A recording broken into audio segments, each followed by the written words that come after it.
El Evangelio de Juan, en el capítulo primero, en el verso primero, dice: en el principio era el Verbo, y el Verbo era con Dios, y el Verbo era Dios. Hoy me gustaría tratar sobre el tema el poder de la palabra.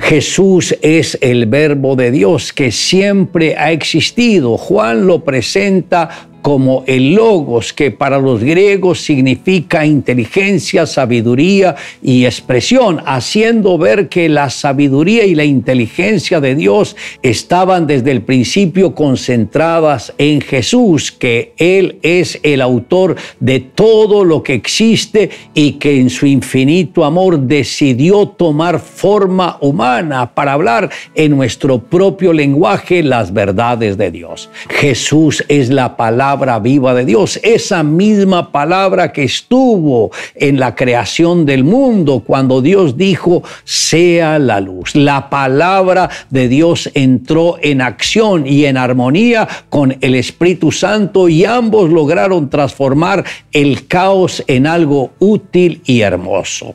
El apóstol Pablo dijo: esta es la palabra de fe que predicamos. La palabra de Dios transforma las circunstancias.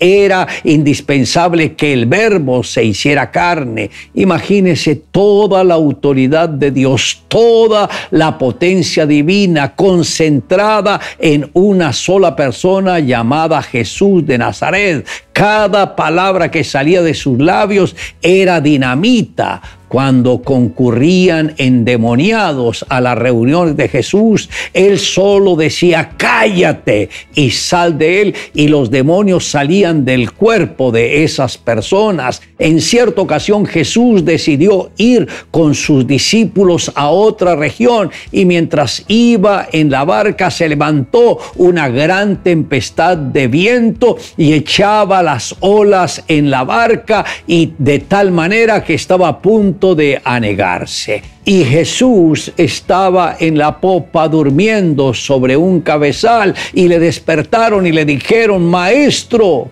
¿no tienes cuidado que perecemos? Y levantándose reprendió al viento y dijo al mar: calla, enmudece. Y cesó el viento y se hizo grande bonanza. Y les dijo: ¿por qué estáis así amedrentados? ¿Cómo no tenéis fe? Entonces temieron en gran manera y se decían el uno al otro: ¿quién es este que aún el viento y el mar le obedecen? Esto está en Marcos capítulo 4, verso 37. Jesús quiso probar si sus discípulos habían entendido lo que Él les había enseñado y si en realidad aceptaban su verdadera naturaleza. La mejor forma de saberlo era permitiendo una pequeña prueba sobre sus vidas. Aunque Jesús dormía, ellos pensaron que todos los que iban en la barca perecerían. Sabían como pescadores que una situación similar, solo un milagro los podría salvar. Jeremy Lyons, presidente de una compañía productora de máquinas de escribir, tuvo que enfrentar la dura competencia de las computadoras en el mercado. Se propuso con obstinación no dejar de fabricar máquinas, aunque todo demostraba que ellas ya habían sido desplazadas. Su terquedad y falta de renovación mental lo llevaron a la quiebra. Lo convirtieron en un hombre amargado, lleno de odio contra la compañía de computadoras. Pasó a ser un alcohólico empedernido y su familia tuvo que abandonarlo. De la noche a la mañana se vio deambulando por las calles como un pordiosero desubicado. Unos policías lo recogieron una mañana y lo llevaron a un hospital donde un amigo le propuso experimentar lo mejor de la vida, regalándole una Biblia. La estudió con determinación hasta tener un encuentro personal con Jesucristo, quien le renovó su mente. Después de esto, Lyons logró ser contratado como un vendedor en una empresa de computadoras. Se convirtió en un vendedor muy productivo, llegó a colocar su propia tienda distribuidora y unos meses más tarde abrió otras 5 sucursales.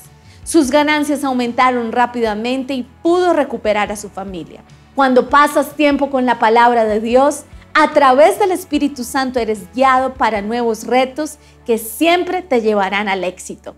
Le invito a que me acompañe en la siguiente oración. Amado Dios, gracias porque en medio de las luchas y de las pruebas, cuando nosotros pensamos que tú estás dormido y que no nos estás escuchando, ahí es cuando tú actúas y nos das esa luz de esperanza. Gracias, Señor, porque permites que sigamos confiando en ti y esperando en tus bendiciones. Te amamos, Dios, en Cristo Jesús. Amén. Declare juntamente conmigo: en el principio era el Verbo, y el Verbo era con Dios, y el Verbo era Dios.